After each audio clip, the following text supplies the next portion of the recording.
Quote from animator Anna Peronetto about the title animation. For winter, a simple snowflake is the perfect opportunity for a little foreshadowing of the scene between Tori and Michael. The Christmas part of this episode is based on Alice Oseman's novella This Winter, originally published in 2015 and re-released in 2023 with some alterations and added illustrations. The novella features 3 points of view from Tori, Charlie and Oliver, who is the third spring sibling in the books. There are also 2 audiobook versions. The newer audiobook features Jenny Walser reading Tori's part. This Winter was originally called A Solitaire Novella, but as Heartstopper became more popular than the original book about Tori, it's now been rebranded as a Heartstopper novella. The rest of the episode is based on Chapter 6, Journey, from Heartstopper Volume 4. The events of This Winter are also summarized in that chapter in these 2 pages.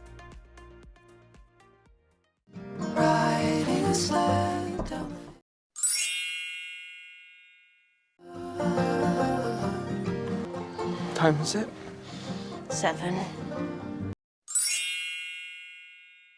I only slept for like 2 hours. Same. You worried about today? No, I'm just thinking about what presents I'm gonna get. Alice was asked about adapting This Winter into the season. Quote from writer Alice Oseman.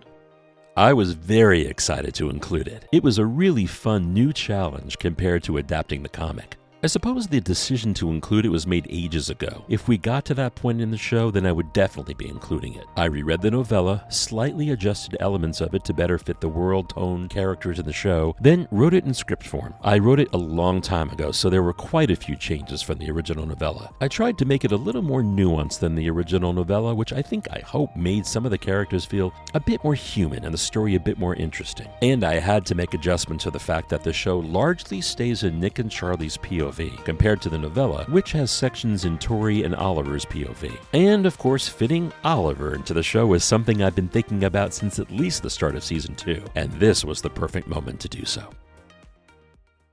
I hope I get a soul. I hope I get good mental health. I hope I get a mum who can regulate her emotions. I hope I get grandparents who don't comment my way. I hope Dad remembers to properly season the turkey. He won't. Yeah, he won't. Quote from Jenny Walser. I think many of the people watching the show resonate with her because they either have a Tori who supports them or they themselves are a Tori-like figure in someone else's life. She has incredibly strong morals and an unwavering sense of what's right and wrong, which I really admire and I hope is aspirational to an audience. Her loyalty, care, patience, understanding, and also her quick wit and dry sense of humor combine to make her a pretty ace human being. Merry Christmas. What was your favorite episode to shoot? Ooh. Mine was the Christmas episode in season 3 because I just love Christmas, and it was actually Christmas time when we were filming it, so that was fun. And I stole some of the decorations. Merry Christmas.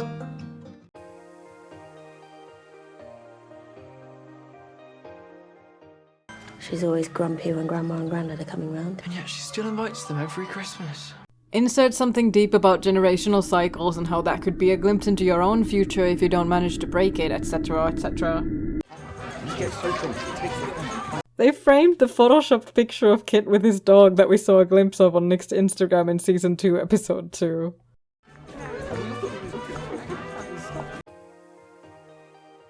Quote from writer Alice Oseman.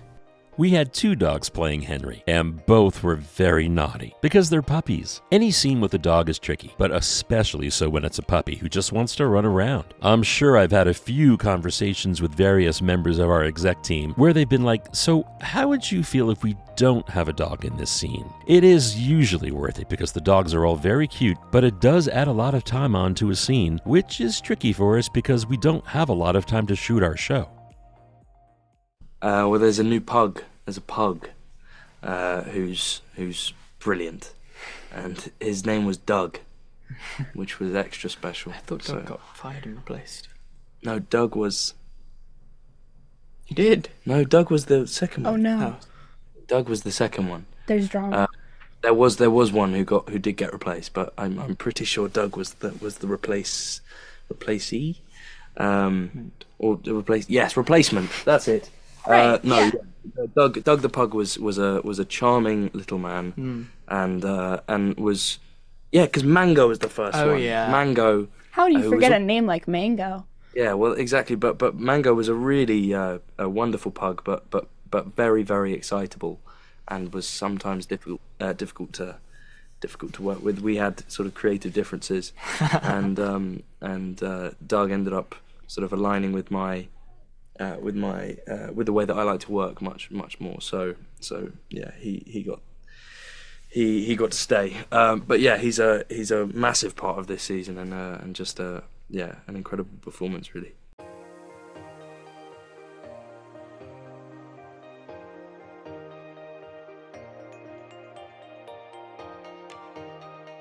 These photos actually caused a bit of drama when they were posted on Facebook and soon deleted. From what I understand, they were posted by someone affiliated with the dog, like a trainer or some dog competition, I don't remember exactly. And they were definitely not allowed to release pictures of Kit and Joe in costume. I think you and Nelly are gonna be best friends, right? Yeah? Good boy.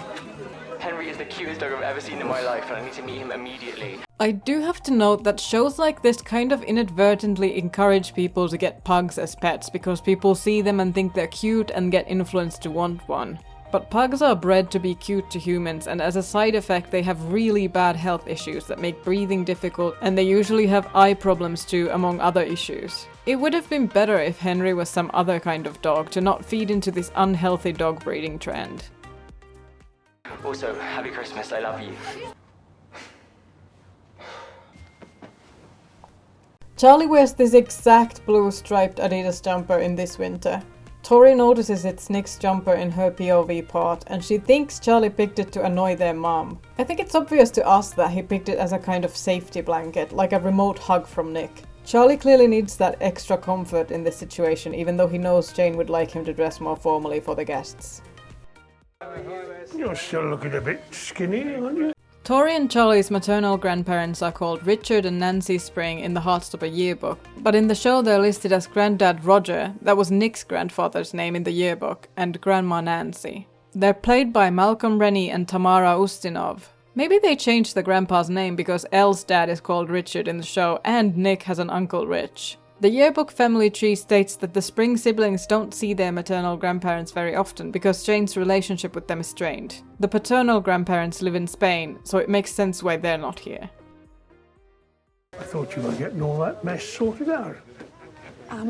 Don't you just love how grandparents are usually all about having respect and good manners? But then they think it's fine to say the most out-of-pocket rude things that are completely socially unacceptable, and as the younger person, it's you who is rude if you react to it at all. Oh no, Victoria, why did you cut all your hair off? This definitely gives you an idea of why Jane has turned out the way she has. Let's get you a drink. Hey, Mum, a beer for you, Dad? Yeah. Come on through. Champagne, none of that cheap stuff from last year. I mean, I sure as hell would be grumpy expecting that energy for Christmas too. But what is Jane supposed to do? Like I said in the last episode, cutting out your parents is so rough. She just wants to keep the family together, but the grandparents are making it miserable for everybody. And I'm sure Jane knows that trying to stand up to them will just make it worse. All in all, very sucky family situation here. Charlie! Oliver! Oliver Spring was Tori and Charlie's little brother in the books, but he wasn't included in the show for logistical reasons. He appears here as a cousin, played by Jensen Clayden, mainly for fan service for the people who were missing him in the show. Oliver's appearance was announced when Netflix arranged an Instagram scavenger hunt for the password to an article containing the first look photos for season 3. The password was Oliver.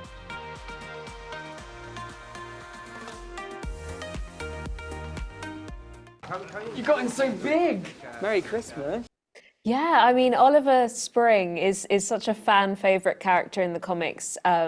He's Tori and Charlie's younger brother. But in the show, we decided not to include Oliver initially because it's quite difficult to incorporate a child actor and like there just wasn't room for him in those first 2 seasons.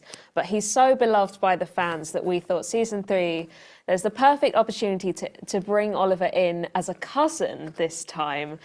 So he gets to finally appear in episode 5 of season 3. And I think the fans were very excited to see him. Yeah. Patrick, what was your social media like? And, especially, I know you've done a couple of screenings out. when people got to see that Oliver was part of the season, or that there was buzz that there was going to be? I mean, tell me a little bit about, some of that love that you got. Yeah, it's great. I mean, you're just really aware of people anticipating things, and then when they happen, the excitement, you can sort of feel it. There's always a kind of dialogue about all different aspects of the show when you look on social media, and that's one of the funnest things, is like, fans picking out all the little Easter eggs that Alice and I spend a lot of time and attention making sure they're in there, but not necessarily thinking that people are going to notice them, straight away. But actually the fans are so devoted and they watch the show so many times again and again that they're always pulling out those fun details.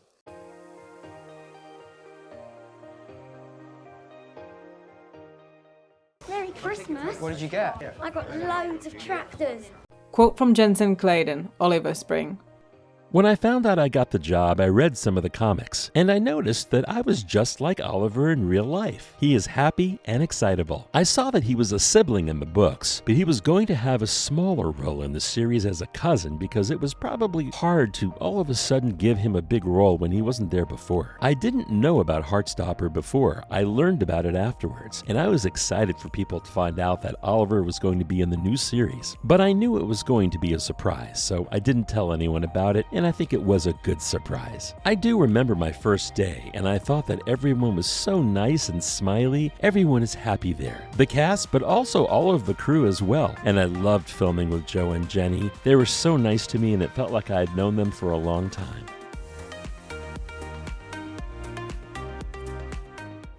I mean, it'd be lovely if Oliver was a bigger Agreed. Agreed. Also because Jensen is just like so, he's more professional than any of us. Aww. And so talented and so lovely, so it was really nice having him on set. It's okay if you're feeling stressed. Jeff said that was completely normal. One detail that changes how this Christmas feels from the comic version is that originally Charlie famously came home in early December. In this version, Charlie came home later, so he's had less time to acclimate back to normal life, and having a huge family gathering with an abundance of food is a huge test of his recovery. We can always try the breathing exercises that he suggested. Quote from Jensen Clayton, Oliver Spring. I remember how nice the roast dinner was. In my scenes, it was Christmas Day, and I got to eat a roast, and I forgot about the cameras being there because I got carried away eating. I even ate the carrots, and I don't like carrots. If someone asks me what was the best roast dinner you had, I will say the Heartstopper roast dinner. What's the most difficult scene you play in the series? Just logistically difficult is all of the dinner scenes or the eating scenes, because you have to film it so many times to get everybody's angles.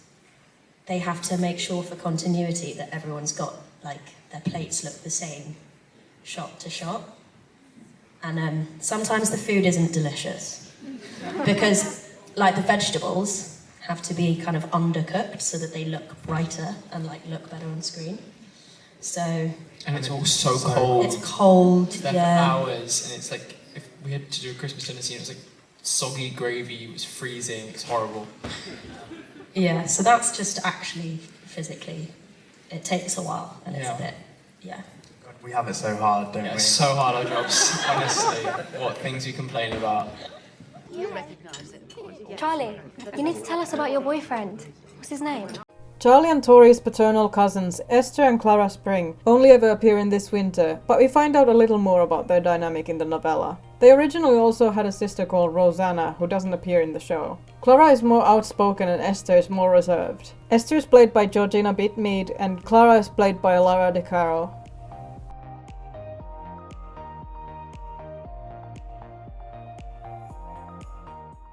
Nick. How long you been going out? 8 months. Oh, wow. What about you, Tori? Any lovely men in your life? No. Well, you're not missing out on much. Straight boys are the absolute worst. Let's hope this one turns out better. He might not end up being straight. You're so right. Charlie, when did you realise you were gay? In This Winter, we learn that Charlie's grandparents don't actually know he's gay, so he's nervous about them overhearing this conversation. They don't seem far enough away in the show for this detail to be something they included in the show. How's everyone doing down here? Everything okay? In This Winter, it's actually Julio that comes to check on them, not Jane. Charlie calls him annoyingly pestering in his internal monologue. I find it interesting how differently Julio comes off in the show when compared to the source material. Alice was asked on Discord if there was an intentional subversion of gender roles in Charlie's parents. Quote from writer Alice Oseman. I don't think it was an intentional subversion of maternal-paternal archetypes. More simply, who I feel Jane and Julio are as people and as parents. I think Jane and Julio are each a little emotionally absent in different ways, which does make it harder for their children to reach out to them for help and support. Charlie and his mom have a more tempestuous relationship for sure, but equally, Charlie isn't able to have deep, open conversations with his dad in the way Nick is with his mom, for example. I think the general idea when it comes to the Spring parents is that they have their own flaws and baggage, which does cause problems for their kids, but they're also not evil, and they love their kids. We're fine. Okay. Quote from Jenny Walser. There were so many special moments this season, but some of my favorite days were those spent filming the Spring family scenes with Georgina and Joseph, who play our parents. They're both phenomenal actors, and just so much fun to be around, and I think some of those scenes are the strongest in all the time we've been working on the show. Oh, and fans of the books finally got to see Oliver's Spring brought to life by the wonderful Jensen Clayton. He was the last missing piece of the Spring family, and Jensen is a total superstar. Stop getting up. They're fine down there. This is an interesting little glimpse into Jane's strained dynamic with her mother. They have a really complicated relationship, which we get a flashback about in the comic. I think she's just worried. Can't I just try and have a normal... Once again, Nick's the one clearing the plates while David does nothing. Also, no way all these people fit around this tiny table. You know Dad's not coming. Maybe he will, maybe he won't. He won't. He always says he's gonna pop in, then he never does. Like I said before with Nick's birthday, they kind of moved the situation with Nick's dad not showing up here, but Nick's reaction and attitude towards that is very different. In the show, he's way further along in accepting this fact about his father as the truth, and he's stopped hoping he'll change. David is still clinging on to this false idea of who their dad is, while Nick's moving on in his life. Stop acting like you know everything. Ever since your boyfriend became mentally deranged, you've been acting like you're the savior of the earth. This scene replaces the scene in This Winter where David is saying all sorts of ignorant stuff to Charlie directly. Alice said they wanted David and Jane to be more human and complex in this version of the story, because they felt they come across as one-dimensional in the original novella. Don't say that about Charlie. I mean, I get it. Right? He wants attention, he stops eating, you have to be the hero who saves the day. This rewrite actually gives David a reason for why he's saying all this mean, dumb shit. It's because Nick hurt his feelings by saying what he said about their dad, so he's striking back where he knows it hurts. Plus he's prejudiced to begin with, so this is definitely stuff he's thought anyway. On the show it's so obvious that David is bitter and envious of Nick. He feels their father's attention is something he can win by putting Nick down, and he's projecting that Charlie's the one who wants attention when it's really him. Can you just shut the fuck up? We swear. We swear. We swear. swear. Actual swear word. We really swear. Yeah. I know. But you have grown up with the show, so does it feel right that the sort of plots and the stories and the swear words also grow up with you as actors as well as the characters? One of the nice things about season 1 in particular was the fact that we were like a sort of appropriate age to play the characters. Yeah. And now as we are getting older, it kind of feels like it's a bit less, it would be a bit less believable if we were still kind of doing this like no swearing and no anything like that. You know, I think it's trusting the audience or giving the audience that awareness of the fact that we're all a bit older now and we're all, you know, a bit mature. Absolutely. And there's swearing now as well, I understand. There is indeed. I won't repeat it. No, but there please is don't. a bit more swearing. Yeah, I mean, even that, you know, I think even that's important to put in because it's realistic. You know, like it isn't reality to show teenagers not swearing. So actually, it's not excessive and it's not a lot, but it's sort of true to life, and it's interesting and good to have that in there. Definitely more of a transition. Yeah, I think it was like a, you know, even just the simple things like, you know, it's always interesting when you are improvising, when you're doing a scene and they go, oh, you can't say that because you can't swear. And I'm like, you know, if I was in this situation, I might. I might well do that. and in this season we swear a bit more, and you know, which is a little thing, slightly silly thing, but it's kind of a testament to the way that that this season is a slight departure from the earlier two. Apparently they tried to do a version of this scene with Nick holding Henry the pug. Quote from Kit Connor. He, Andy Newbery, was like, I'm not sure if this is going to work, but let's try it because it might diffuse the tension a little bit. I was like, I don't know if I'm going to be able to say this line with any kind of self-confidence and seriousness if I'm just cradling this little pug who had a tendency to stick his tongue out as well. I just said, I'm so sorry, Mr. Pug, but I'm going to put you down. It's not going to work.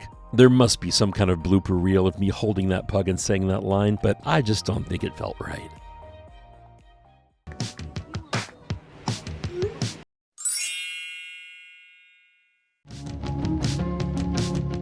Isaac is reading Christmas Days by Jeanette Winterson. This is a collection of Christmas-themed short stories. I'd say this book choice speaks for itself.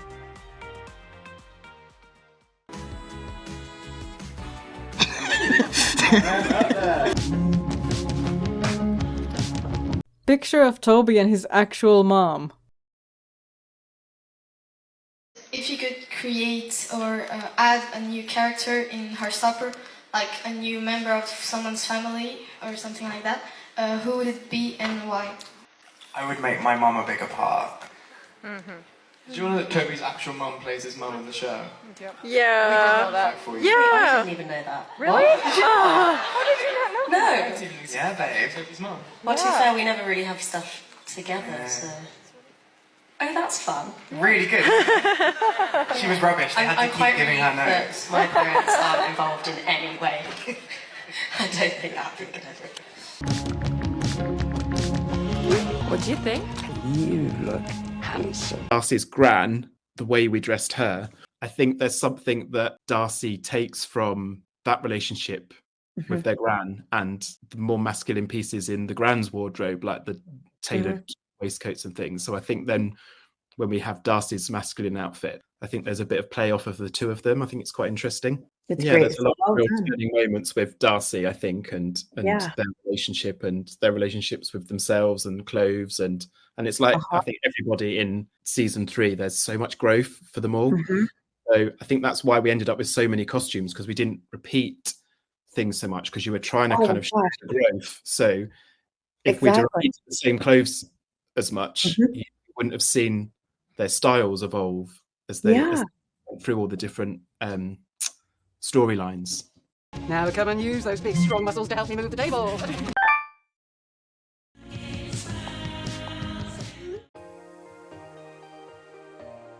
It's pretty funny that Darcy's username is Darcy the Egg because...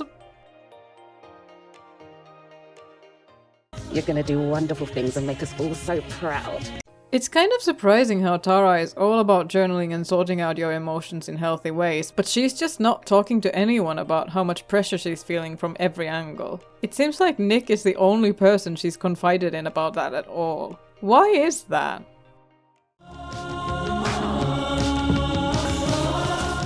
When I was younger, I tried to play guitar. I had quite a few lessons, but I haven't touched a guitar, and the only time I touched the guitar in recent years has been on set.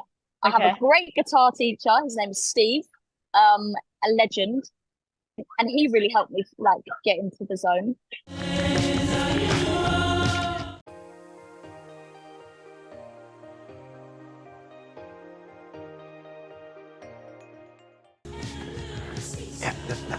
This has to be the least sexy way to put on a shirt, and still Elle is into it. What? Enjoying the view? What if I was? Some might say you fancy me. What if I do? I wonder what we'll do.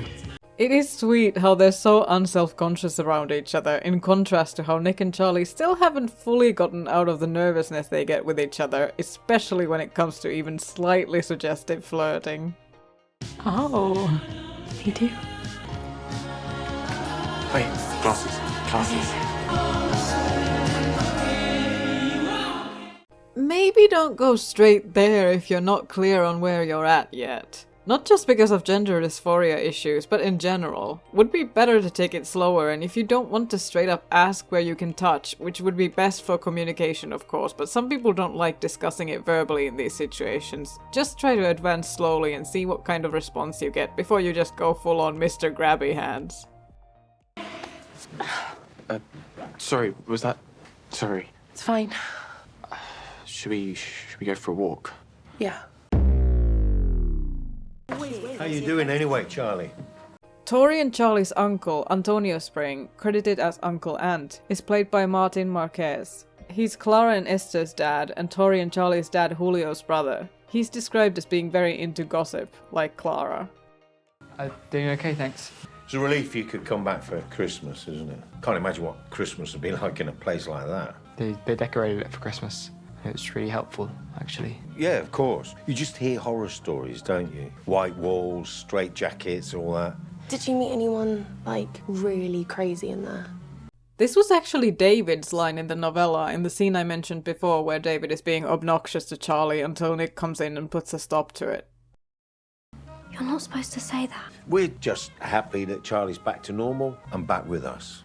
Obviously, I don't need to tell you why what he said was messed up, but I will point out that the way he talks about Charlie being back to normal and separates him from other people in the same clinic just shows how people view mental illness as something that wouldn't affect someone they know. Other people in the clinic are crazy, but the relative you think you know is not one of those people. So for him, it was just a little phase he's over now.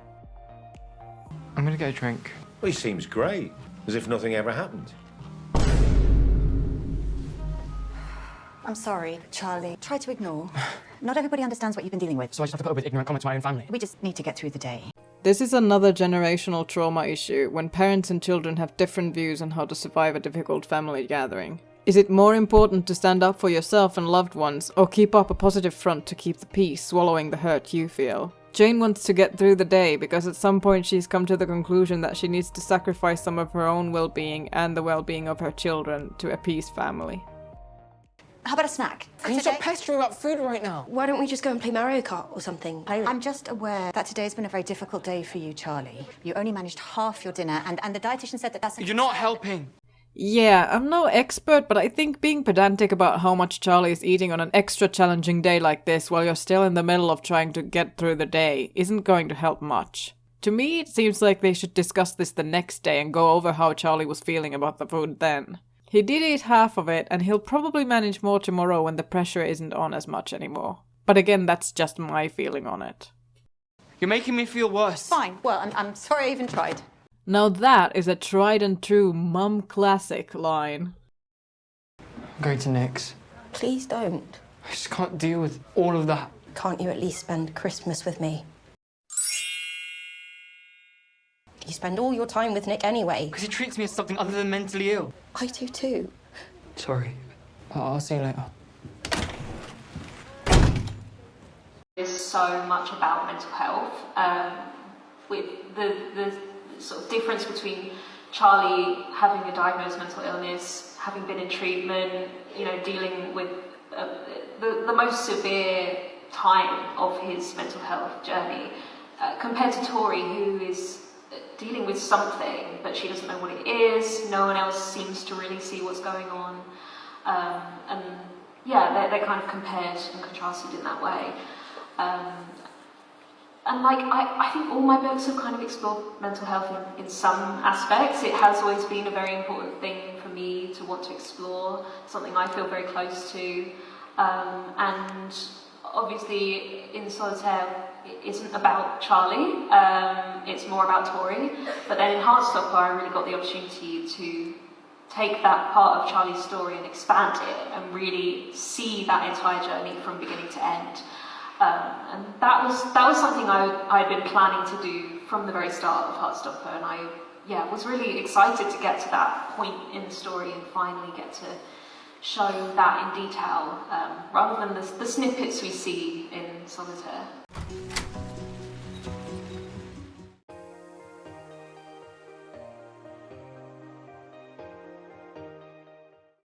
Let the spritzing begin.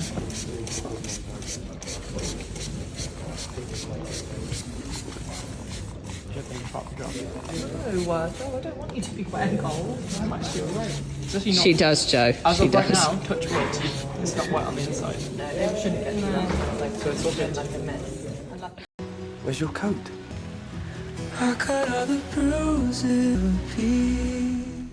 Because it doesn't really fit the tone of this scene nor add anything to the story really, we don't get the fun moment from this winter when Nick presents Charlie with a handkerchief out of his pocket and it makes Charlie laugh. He got the handkerchief as a Christmas present from his grandparents. Sorry, I had an argument with my mum. Want to talk about it?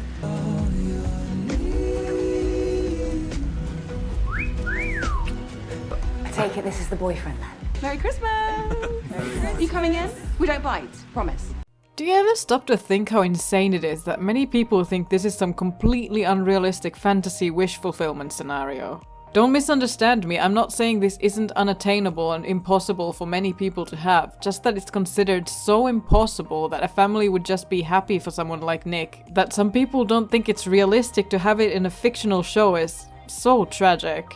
Because this is nice, this scene feels lovely to me, and to some this whole show is some alternate reality scenario. I hope you understand that I mean that this scene made me think about how absurd it is that this is too high a standard when it should be the norm. Probably a little bit big. I don't care, I'm so cold right now. Alice was clearly referencing their costumes here for this illustration of a Christmas-themed Instagram story posted before season 3 came out. Also, I really miss the banter they had here in this winter about Nick's Christmas jumper being very sexual and how whoever picked out Charlie's jumper had great taste, and how Charlie looks like a 90s boy band member in Nick's jeans. Can you turn around when I change? Oh, yeah. Yeah, of course. Now, why are you trying to peek in this moment? All done. Nick wore this jumper in season 2 episode 2 Family. You look adorable. I look ridiculous. Ridiculously adorable. You sure you don't want to talk about it? I just want to have a nice day. Let's do that then.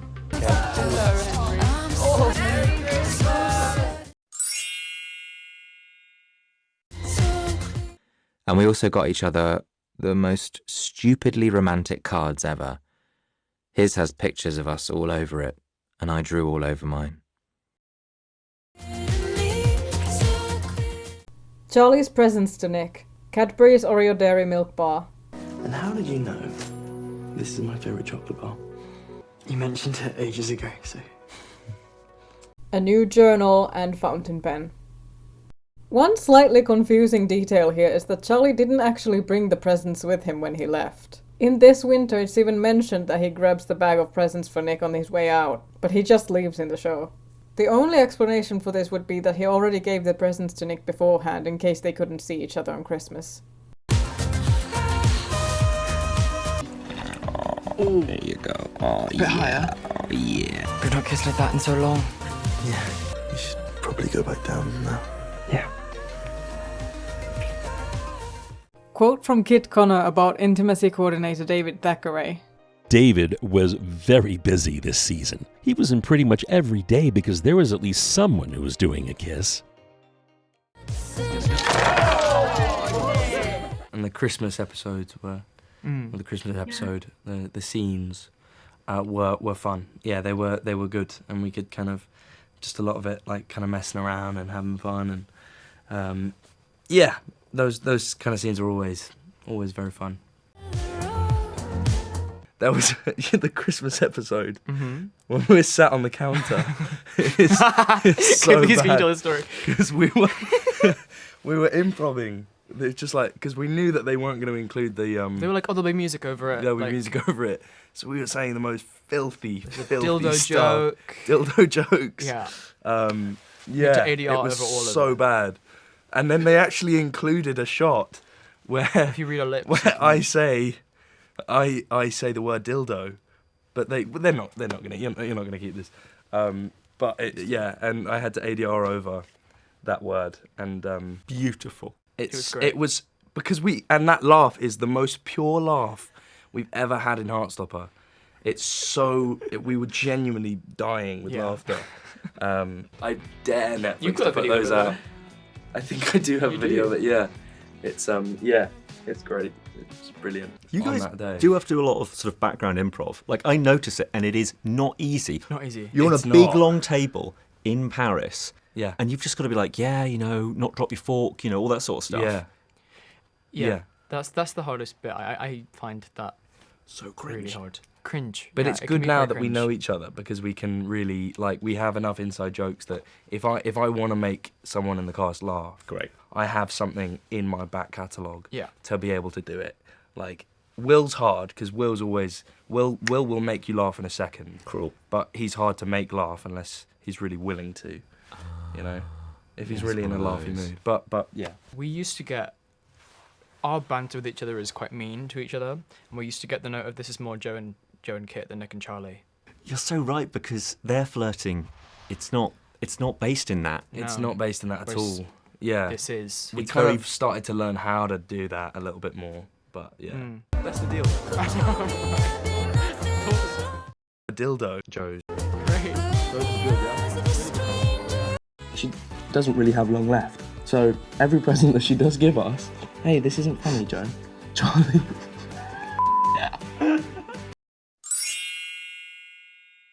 Plenty, yeah. Lots. Too much. Yeah. Maybe. It's not my strong suit, improv, so I sort of leave it to him to lead it. I mean, their sort of real life dynamic, I think, is very funny. That Yeah. They're they're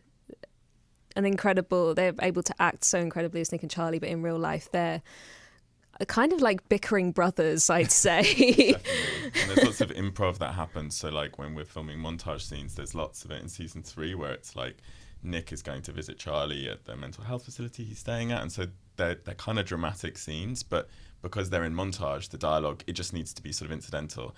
And the things that Kit and Joe say to each other, because we can hear them on the monitors, and sometimes it's truly the most ridiculous Scarring. stuff. Scarring. Scarring. You're like, I hope funny. it never comes out. I really hope it never comes out. Exactly, yeah. The Doctor Who episode they're watching is The Runaway Bride, a Christmas special episode from 2006. It's David Tennant's first episode as the Doctor. Alice said on Tumblr that they chose this episode because Eros Lynn, the former director for seasons 1 and 2 and now producer, directed it. I have a couple things that I've probably watched a lot. I mean, I don't know if people know this, but like Doctor Who was something that I grew up on, and I will often rewatch the David Tennant years. That was the voice of Donna Noble, played by Catherine Tate, who is now also the mother of Yasmin Finney's Doctor Who character, Rose Noble. Also, back in the early days of filming season 1, when the cast didn't know who was going to play Nick's mom, Jenny speculated at one point that maybe it could be Catherine Tate, because she knew Eros from Doctor Who. Yeah, we were trying to, at one point I was thinking Catherine Tate, because of Doctor Who, and I don't know, we went through a lot of different possibilities, but I think I only found out, I'm not even sure if I was meant to know, but I think somebody in the cast might have told me. So Nick's been upgraded from Instagram texting, but Tori hasn't.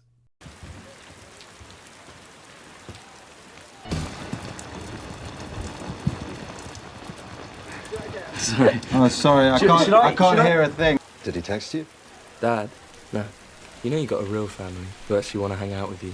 I mean, it's a nice sentiment, and I appreciate it, but who wants to hang out with David? Your dad is family. I think family are the people who actually give a shit. Exhibit A of family that gives a shit. You are a pathetic little man. Talk about my brother like that again, and I'll end you. It's pretty funny that in this winter, David tried to flirt with Tori when she showed up here, because the Spring Nelson family dinner scene hadn't been written yet, but now David is just terrified of Tori because of added context. Merry Christmas. You left me to fend for myself against our cousins. Oliver's in a bad mood because no one will play Mario Kart with him. Oliver's in a bad mood because there's no one to play Mario Kart with him. And as mad as I'm sorry. Goodbye. And I think Mum might be willing to apologise, as wild as that sounds. I hate Christmas. I don't think Tori's hair should be this wet when she had an umbrella, and it's been established that the walk to Nick's house isn't that long. You don't. I hate this one. I worry about you all the time. Did you know that? I get that you're scared of being a burden. We just want to be there for you. You have to let us. And not just say that you're fine when you're not. Just wish we could rewind and start today all over again. Well, it's always New Year's Eve. Hey, I'm sorry about earlier. I don't want to do anything unless you also want to do things. I mean, I think about it, like, all the time. Not all the time, a respectful amount of time that one thinks about one's girlfriend in that way. I'm just going to stop talking. I mean, Alice's writing just does that so beautifully, you know. I think all of the couples and Isaac, you know, it all navigate such difficult things for anyone, really, let alone kids that are sort of 16, 17. And I think it's so important that we see that range of representation. You know, one of the other big things that happens in series 3 is that a lot of the couples want to sort of physically take their relationship to the next stage, and how you navigate that for yourself, but also within a couple. You know, we sort of see Tawanel wanting to take that step later on in the series, and obviously Elle is trans, and how that works in their relationship, and sort of dealing with things like that. It's all done very beautifully. Alice's writing does it really nicely. I also want to do things. It's just more complicated for me. Quote from writer Alice Oseman. When I embarked on writing season 3, I was still very much in the mindset of wanting to show a really positive experience of growing up as a trans person. In the past, I felt quite reluctant to show any of the darker, more difficult parts of being trans, mostly because there are a lot of trans stories that are quite dark, sad, and traumatic. But as soon as we spoke, I was like, that makes so much sense, and that's going to make a more powerful and important story for Elle by tying it into all the grander themes of the season. I don't really think about you being trans, if that makes it easier. Quote from William Gall. We are breaking boundaries with this show in a lot of ways, and I think that's definitely one of them. It is very important to show the effortlessness of it. There's no taboo or any kind of unconscious bias, perhaps that you see in other shows. It needs to be represented. Those stories do happen, and those stories will happen, hopefully more. I know, but I am trans, and it's a big part of me. I've seen that this is also a thing where opinions and experiences differ. To some, being trans is a big part of their identity, and others don't feel that it's that significant a part of who they are. I don't think there would be as much debate about whether it should be portrayed as one way or the other if there was more trans representation in media. One character will only represent one experience, and this particular one is mainly informed by how Yasmin Finney feels about her own trans identity. Quote from writer Alice Oseman. All the characters are exploring sex in their own ways, and of course for Elle, being trans is part of it. It's a big part. When Tal says he doesn't really think about her being trans and that it doesn't matter, she says it's still a part of her, and it's okay to acknowledge that. It was a learning curve for me in terms of writing and knowing when it's right to broach those topics and show those experiences. Hopefully, it will create a more relatable and realistic story. Quote from Yasmin Finney. We did have a couple moments where we went back and forth with ideas of how we think this scene should go, just from my lived experience as someone who basically is Elle in real life. Alice, as someone who's non-binary, can't necessarily speak on a transgender male to female experience, so I was very blessed to be given the floor with certain things. Quote from William Gall. We read through the script with Alice, and there were just a few points where we were like, hang on a minute, we can't go over to shoot this until we really talk about this. Yaz led this conversation that was really vital in the way we play these scenes in the end. It's hugely important. The amount of people that watch the show, we needed to do their story justice and make it a real experience, a real touch point. I never imagined finding a boyfriend and feeling so safe with him that I'd even think about taking my clothes off in front of him. When you put your hand there, all my dysphoria just hit me. Quote from William Gall. I'm so happy we're telling this part of their story, and we put a lot of work into discussing it first. We were like, Yaz, tell us about your experiences. And she led the conversation, which was really inspiring. That meant that when we came to shoot it, there was just this beautiful openness. Made me feel like my body wasn't my body, like I wasn't there at all. I'm sorry. Hey, don't be sorry. There's no pressure. I think it's all part of it. It's growing up. It's having those conversations and learning to listen and be supportive. And I think for Tao, obviously, he has this challenge because he's never been in this situation before where someone he loves so much is struggling with something that he can't relate to in himself. So I think like growing with sympathy and empathy is such a formative thing when you're growing up. And I think we really see Tao support Elle on the journey, and they communicate and they really grow. I'm sorry I made you feel like that. It's okay. I know we haven't really talked about this before, so... Quote from Yasmin Finney. As a cis-heteronormative guy like Tao, you need to realize that sometimes, when you fall in love with a transgender person of color, there will be things that you sign up for. It's not easy to walk on my shoes regardless, but to be with someone is also not easy. It's hard to talk about. I love you. I love everything about you. And whatever you want to do or not do, it's okay. Quote from William Gall. In the bracket of Heartstopper being a very beautiful and idealistic show, I think it's really good that we're actually talking about some deeper things, and we're layering it as the seasons go on, because that's what life is like. I still want to be with you. Quote from William Gall. Tao's really been on that journey with her. There's that history there, that real understanding and friendship. There's a lot of love from Tao, fierce protectiveness, and real allyship and companionship right from the get-go. Come here. How about while I walk you home, we can talk a bit more about what you're comfortable with? Is there sort of like a lot of support that you have to give to Elle?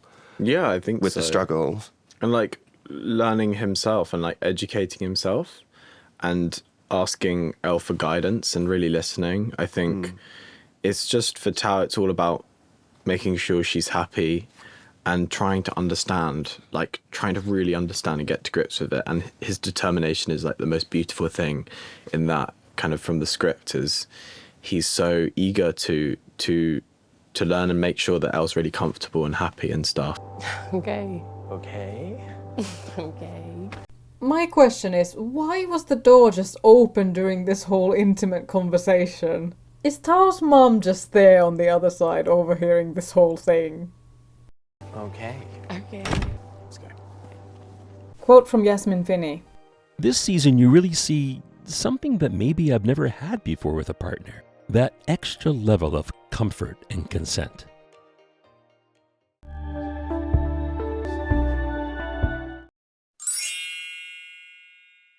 Well, I got actually this last series. I think Mama Spring, as we refer to her on set, poor Mama Spring. There's more of her story, and obviously her and Charlie, they get a better sense of each other and they learn to communicate better and all the rest of it. So it's a lovely story to try and do.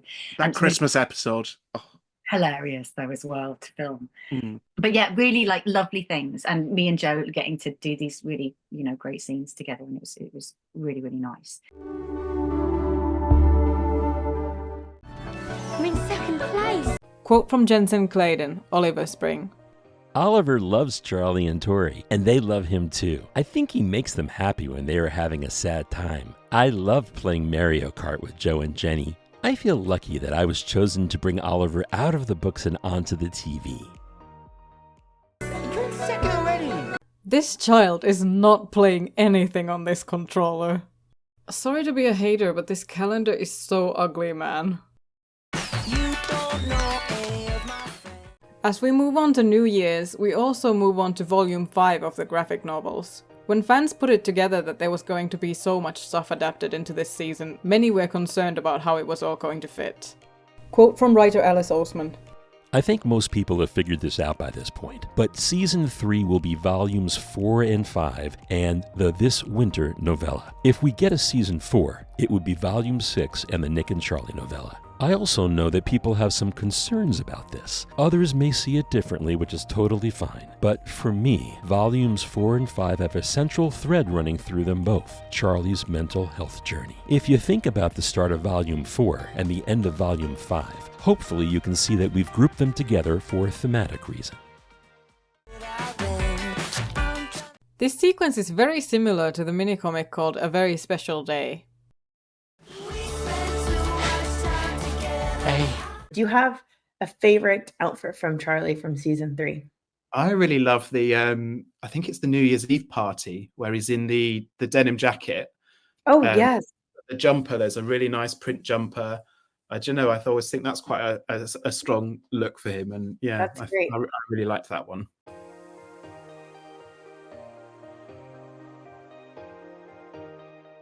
How is my tiny boy? Oh, he's missed you. Oh, I've missed him.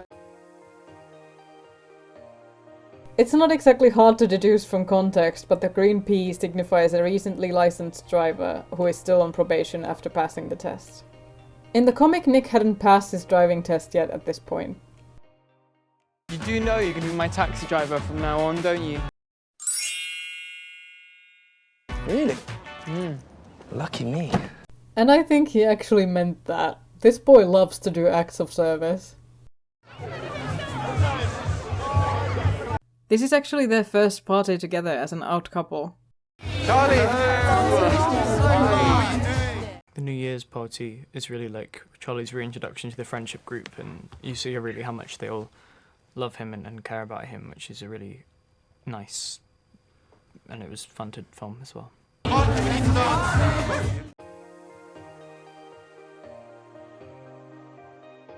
So my art keeps going like viral. Okay, I'm sorry I'm being so annoying about this, but as a failed artist myself, I know a fair bit about art Instagram. This account is so unlikely to go viral. She has personal photos and art all mixed together. The photos of the paintings are just snapshots on her phone from weird angles, edges showing. She's not posting multiple times a week. Second row first picture is from first day back to school. Her art is not very consistent in style or subject matter. This is just not what any popular art accounts I've seen look like. Also, art going viral so rarely happens by accident. Maintaining an art account is a lot of work and you have to post so much. And then I get a wave of new followers. You are so amazing. Thank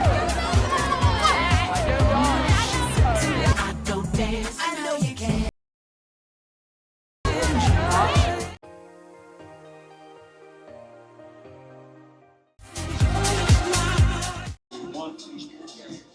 Oi, cheeky! Head to Netflix social media accounts if you want to see this. Alright. I think Tao would go for, because he's getting into movies. He's really interested in filmmaking in season 3. He discovers a passion. So he's wearing a lot more scarves. His hair changes once again. Oh. And I'd say he drinks red wine. I do actually see red wine and scarves and work he together. holds it like that, as so. Yeah, Like very this, Tao. okay. But like with like one of those little candy sticks that look like cigarettes. Yeah. On the side as well. And he'd pretend like a breadstick. I see that. Oh, actually, you know what was really fun? The New Year's party scene. And we were all, it was us and like a lot of essays, and then Will let off the stinkiest that's so I've ever come across. And everyone genuinely like needed gas masks. It was awful.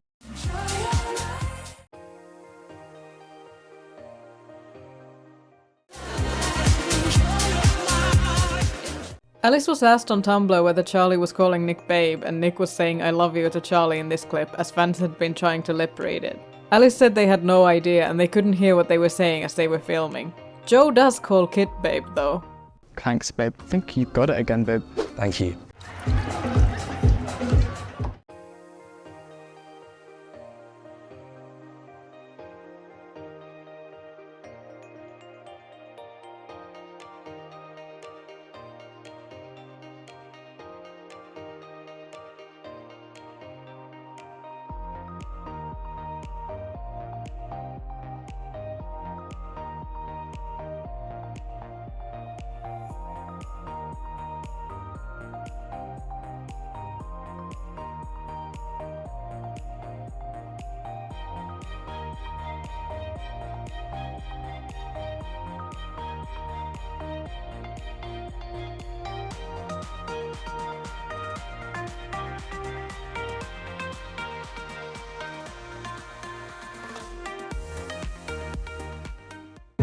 Hey, Tara, you're a prefect, aren't you? Can you talk to a screen? Sorry, I've just got to go. I'm sorry.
Ooh, champagne. You gonna drink that? Yeah. It's gonna come up through your nose. Yeah, just like that.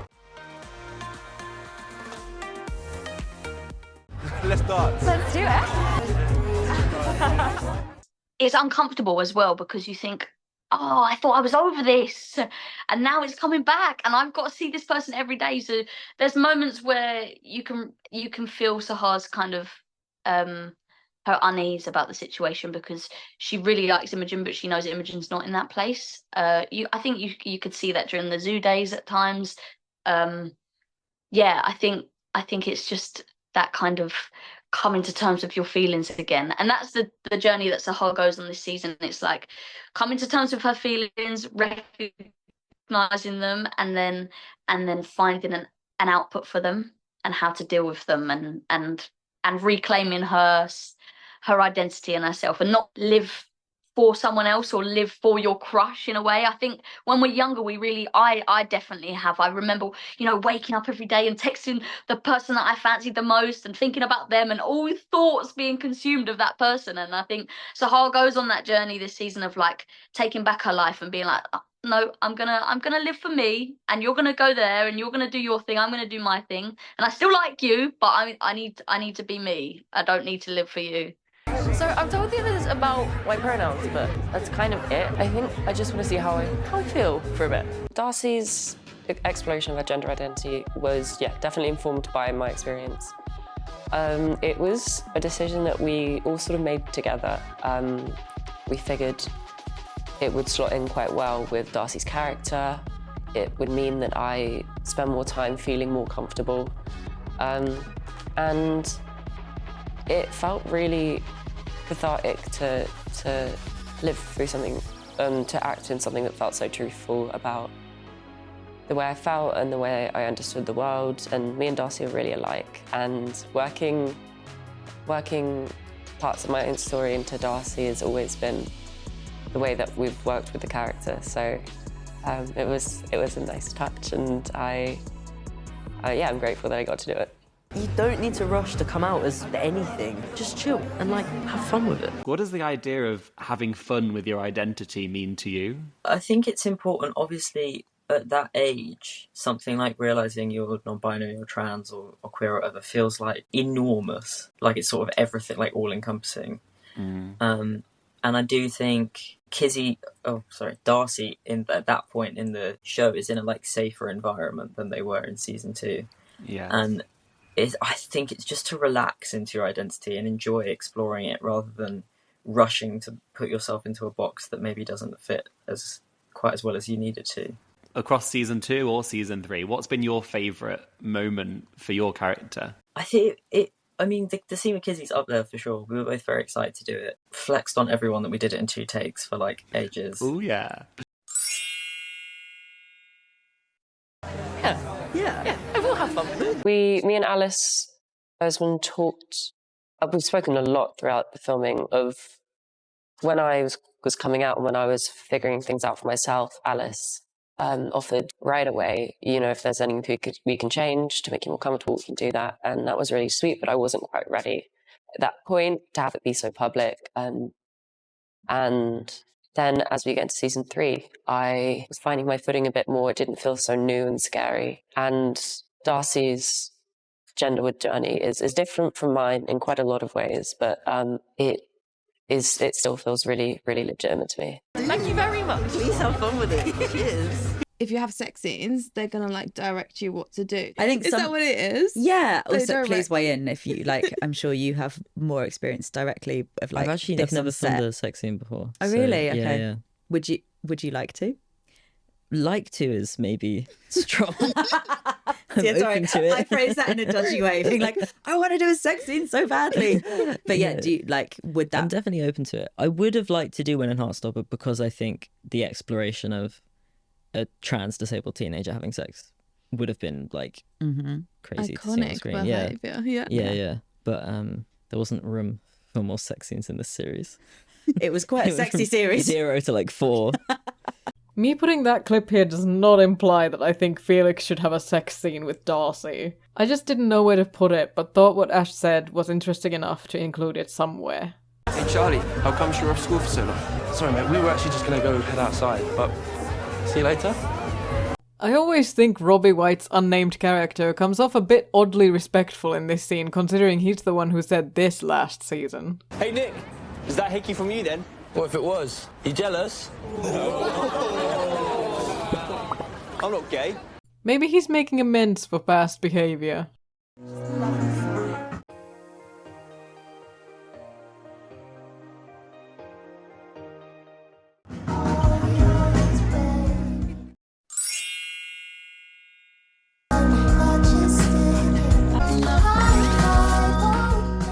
Quote from animator Anna Peronetto.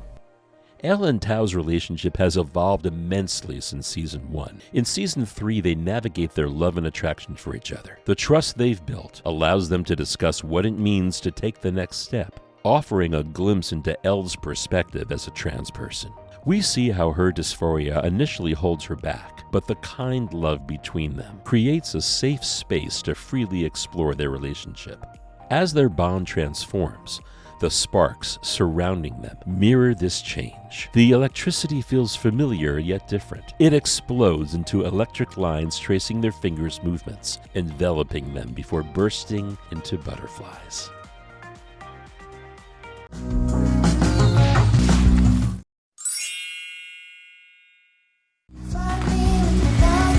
I'm gonna get a drink. Hey.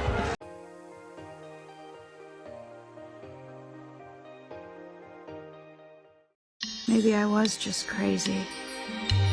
Maybe it was the 60s. Or maybe I was just a girl. Interrupted. Hold on. I'll be sick. Oh no. How much have you had? Hardly any. What would you go for? As Al, Yeah. as Yasmin, I have a double vodka Red Bull, but I think that's a bit too aggressive for Al. I feel That like is she a would little, just have. yeah, it's quite intense. She'd have like a pineapple, 1 shot of tequila kind of girl. Oh. Tequila pineapple. Me and Tao, we want to have sex. Oh my god. Or, I don't know, do something more than kissing.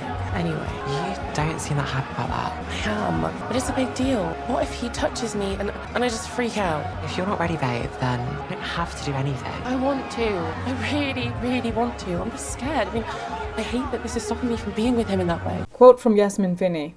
I think it is complex for her. It's always complex for trans people, really, because you have gender dysphoria, which you have to battle through, and sometimes you don't necessarily feel comfortable trading sexual interactions with a partner. And I think it really shows this season. It's more about being comfortable with someone, but Tao and Elle have been best friends for so many years. You trust him, and he loves you, and if anything goes wrong, I'll be here for you, and he'll be there for you. I know he will. I love you. I love you. Meanwhile, it's nearly midnight. Exactly. Need to recharge. Goodbye to the no kisses until midnight exchange. I get that they made this scene a bit more serious, but it would have been cute. I'm really glad you're back. Being without you was not fun. Almost had a big important conversation there, but alas. Hey. How's your night? Better than Christmas. That's a pretty low bar.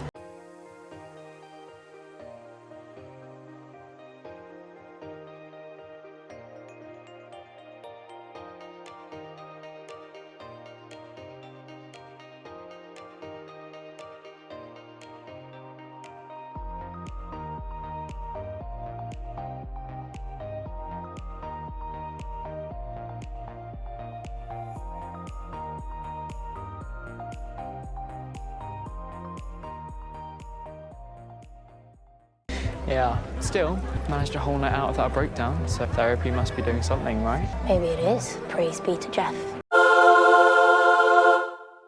Where are your friends? Off being fun and cheerful. Tori's best friend in solitaire is Becky Allen, though it's debatable if she deserves the moniker of best friend, but I won't spoil the book. Other people in Tori's friend group are Evelyn Foley, Rita Sangupta, Lucas Ryan and Lauren Romilly. Tori's quite different and disconnected from these childhood friends at this point. One day you're going to make friends with someone you actually enjoy being around. The only person I care about is you. It won't be true forever. See. In the Osemanverse timeline, this moment is actually right before solitaire starts. Almost midnight! Make sure you got someone to kiss! Oh, you're still here.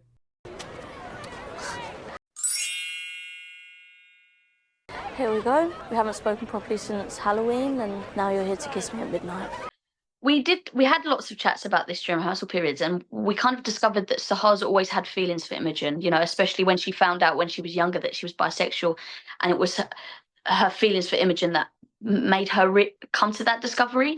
And I think feelings never go away, you know, you can push them down and suppress them as much as you want, and just because you don't talk to a person for a while doesn't mean those feelings aren't there. So even though, and also there was so much in season 2, Sahar had such an anger and such a not hatred, but a disliking for Imogen, and at the beginning of the season. And those strong feelings have to come from a place of love, I think. You know, you can hate someone, but if you didn't care about them in the first place, why do you hate them? You know, it's better to just not think about them. So yeah, I think feelings never really go away, and now that they've become friends again and they're seeing each other all the time, those feelings are just becoming heightened and stronger and coming to the surface again. So that's definitely what's going on for Sahar this season. I'm not here for that. I wanted to apologise for Halloween. I was being so toxic. Okay. I wasn't doing it for attention or anything. I didn't really know what I was doing. It's simple, really. You're just allied too close to the rainbow. I don't want to be just an experiment to you, especially when you know you're the reason I realised I was bi in the first place. Why would you think she knows that? Especially after you had this interaction. So you guys can't tease me about being the token ally anymore now that Sahar's here? I don't know what you're talking about. I'm bisexual. So...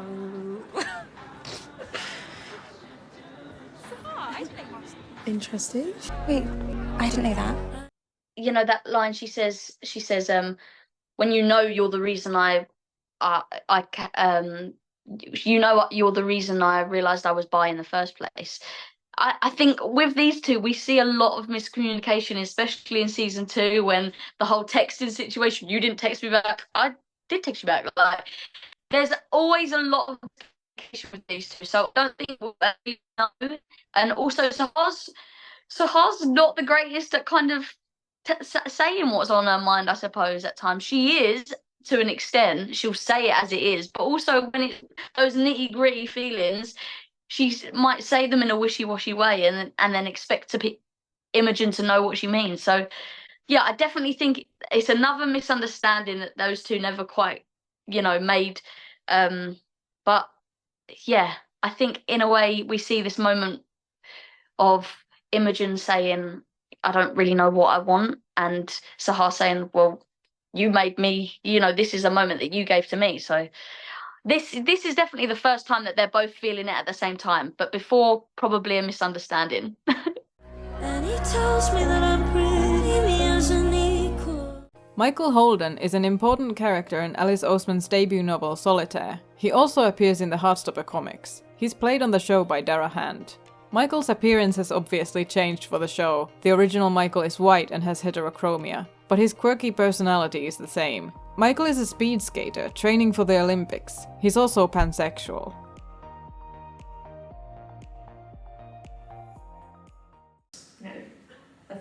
Some people who'd auditioned, and it was hard.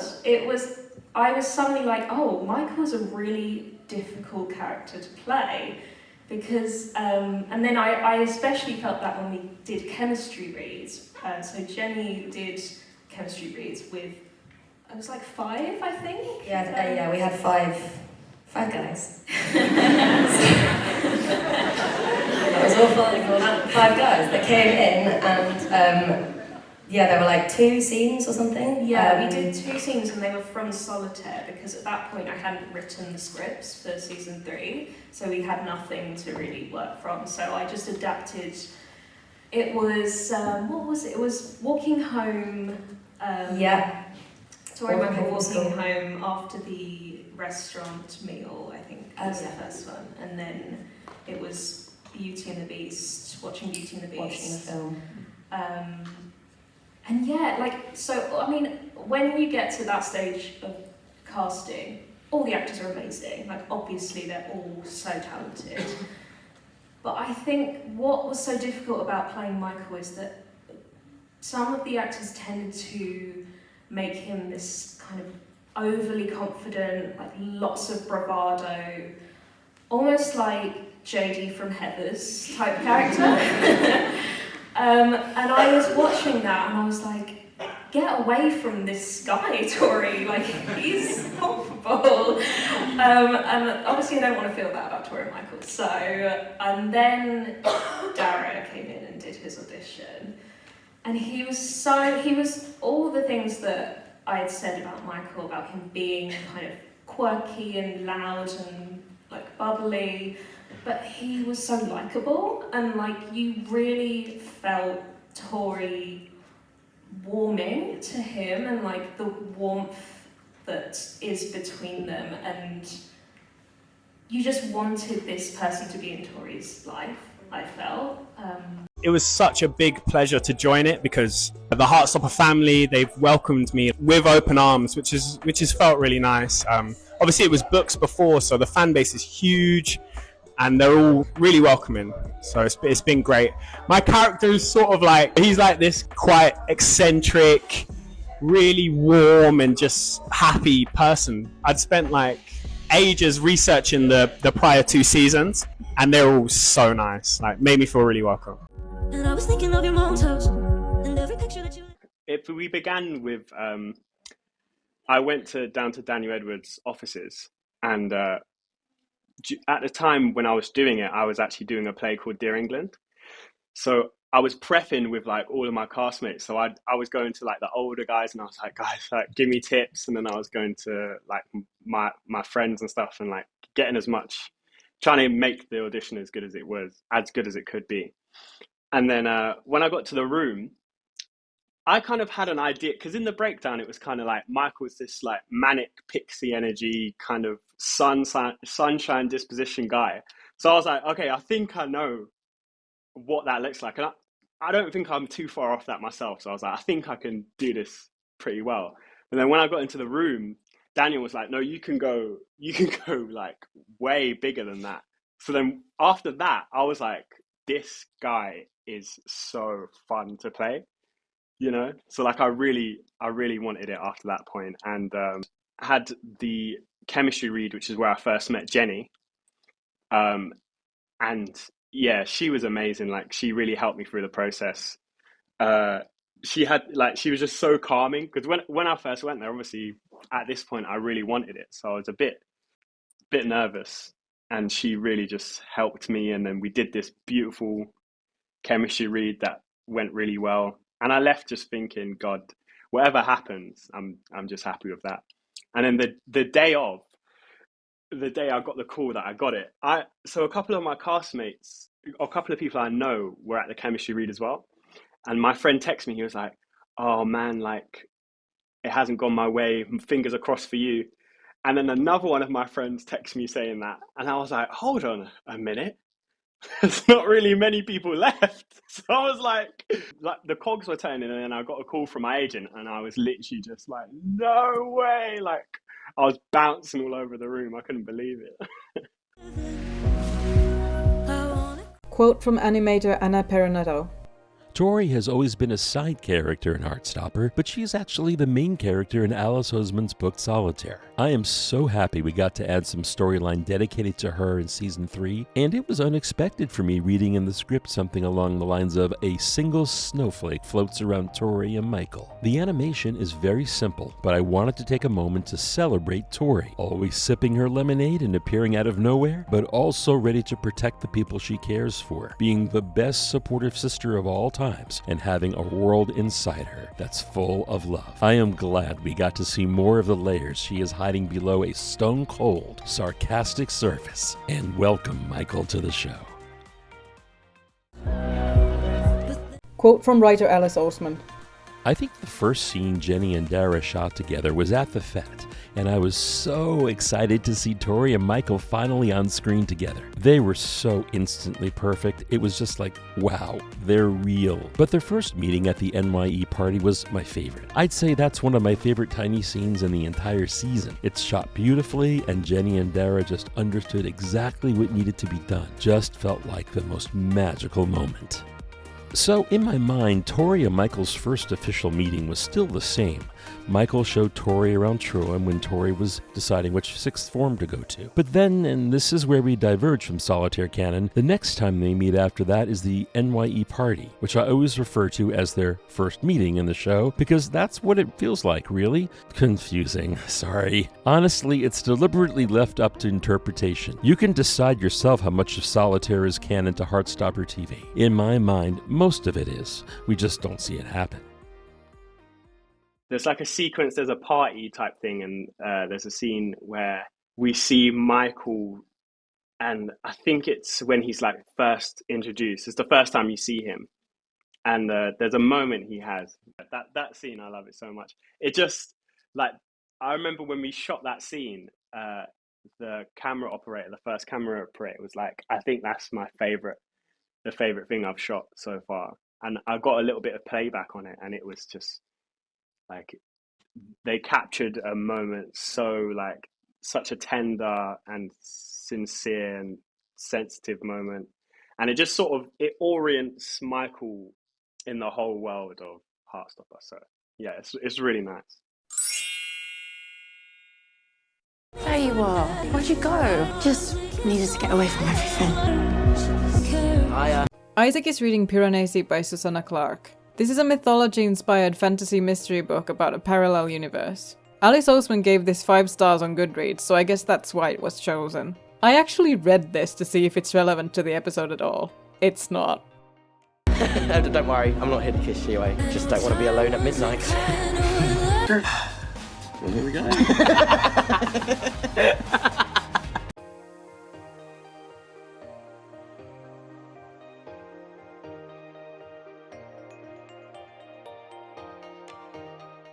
Come with me.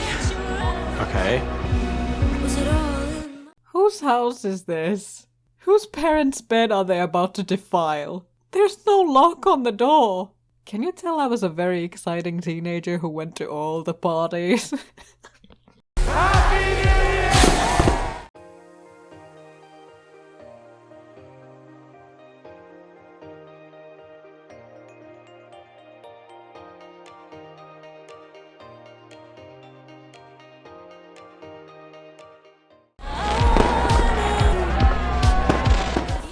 I think in that moment they share, Sahar definitely sees like a vulnerability in Imogen that she's not used to seeing, you know, because Imogen's always like the laughy, jokey person, and Sahar really sees her open up, and they share that moment of understanding and openness. And I think it's also, that kiss is on Sahar's terms. When you watch it, she kind of leads that, which I think is nice, because it's her saying, okay, I know this is going to hurt me, but I've got to do it in a way of closure. And also, you know, they're on the same page here now. in a way, how can I explain it? You know, Sahar says, okay, I see what she's saying, and I know that she can't give me what I want, but I can't get over this feeling. So the fact that it's on Sahar's terms make it less painful for her, and they share that lovely moment of understanding and openness. So I suppose it's a kind of closure for them both. The lovely David, he's great. He's fantastic. He really makes you feel, because it was my first time doing an intimate scene, I think, for camera. I'd done some stage stuff before at university, but never for camera. And I think it's a different ball ground, you know. The camera picks up everything, so it's really important to be in the zone. And David really helps you get there. He's really great at what he does. And you know, he goes out of his way to text you out of work hours just to make sure that you're definitely comfortable with everything, and that, you know, if there's anything we don't understand, you know, he was great like that, texting us outside of work or making sure, setting up phone calls and stuff. So everything was handled with care and love, just as it should be, and you can see that in the whole of Heartstopper, 100%.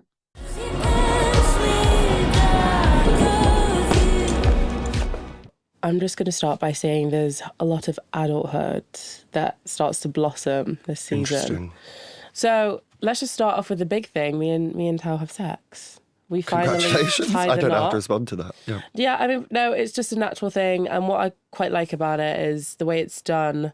It's obviously catering to all audiences, so it's PG friendly to watch. But not only that, it's just quite nice to have a trans girl on screen having just, I don't know, you see the complications of being trans, and you see it's not just easy to kind of like have those relationships and go deep into like a sexual relationship with your partner straight away, like especially when you've got gender dysphoria and all these complicated things that comes with being trans. So I think we really delve into that and we educate a lot of the audience, hopefully. It's getting very real now.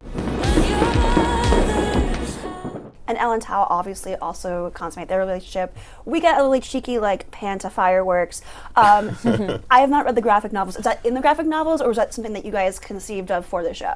Fully for the show, yeah. Elle and Tao don't have a huge story in the comics. There just isn't room for that. So one of the really fun things about the show is getting to expand on the stories of the supporting characters, and particularly Elle and Tao. You really get to see all the big moments of their romance, as well as Nick and Charlie's. Quote from writer Alice Oseman. I wanted to show them not in an explicit way, because Heartstopper's not that, but I did want us to see the moment where it's going to happen for the first time, and to feel the excitement and the spontaneity of it. I love that it happens at a party with the fireworks in the background. We really wanted to see that moment for Tao and Elle, and for it to feel celebratory and teenage. Quote from William Gall. It's a moment of complete joy for Tao, and outside of representations of teenage love from the male perspective, that was maybe, for me growing up, a lot of macho high school guys who got the girl. It's important that hardships are discussed and showcased, but when it is just them living and breathing, the living embodiment of love and romance, it's a beautiful thing to play. Happy New Year. Happy New Year.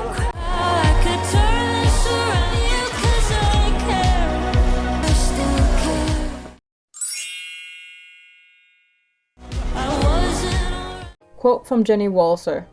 I hate to tell you, there is some smiling this season. Actually, it was an interesting task to work out how Tori smiles, because she's always been more of a one-note character, just popping up with brief moments. But now that she interacts with more characters and in social settings, I had to flesh out the softer parts of her.